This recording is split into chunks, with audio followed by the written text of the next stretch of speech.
May isang batang lamok na lumipad sa unang pagkakataon sa kanyang buhay. Ang ama ay nagtanong sa kanya, "Anak, kamusta ang pakiramdam ng una mong paglipad?" Sumagot ang batang lamok, "Ang ganda, tay.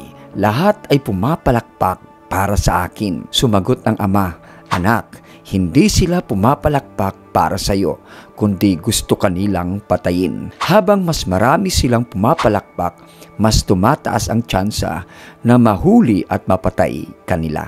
Mga kaibigan, sa buhay hindi lahat ng umingiti, pumapalakpak at nagko-congratulate sa iyo sa tagumpay mo ay may mabuting hangarin. May ilan dyan na nagbabantay lang at nag-aabang lang na bumagsak ka. Kaya mag-ingat ka kung kanino mo pinagkakatiwala ang iyong buhay. Ang sabi nga ng salita ng Diyos sa Proverbs 24 verses 1 to 2, "Huwag kang mainggit sa mga taong masama o hangarin mang makipagkaibigan sa kanila, sapagkat ang iniisip at ang sinasabi nila ay para sa kapahamakan ng iba." Subscribe for more videos.